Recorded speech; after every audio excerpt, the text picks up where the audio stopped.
Hello नमस्कार, स्वागत आहे सगळ्यांचं एका नवीन व्हिडिओमध्ये। तर आजच्या व्हिडिओमध्ये मी तुम्हाला दाखवणार आहे की मी कांद्याचं वाटण कसं करते। तर व्हेज आणि नॉनव्हेज भाजीसाठी मी अशा प्रकारे वाटण करते। तर चला बघूयात। त्याकरिता मी घेतलाय 2 मोठे कांदे, त्यांना कट केलाय आणि सोबत खडा मसाला थोडा प्रमाणात घेतला आहे।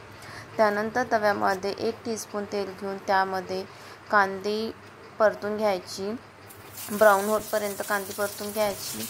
नंतर एका मिक्सरच्या भांड्यामध्ये ते घेऊन घ्यायचं आणि त्यामध्ये खडे मसाले सुद्धा ॲड करून घ्यायचे। खडे मसाले मी रोस्ट केलेले नाही आहे, कारण चव त्यामुळे जाते। आणि 3 ते 4 हिरव्या मिरच्या आणि कोथिंबीर टाकून त्याला ग्राइंड करून घ्यायचं। अशा प्रकारे मसाला केल्यावर भाजी खूप चविष्ट बनते।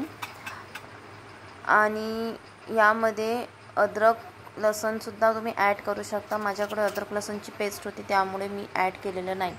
तर व्हिडिओ कसा वाटला आणि नक्की ट्राय करा। तर चॅनलला सबस्क्राईब करा। Bye bye.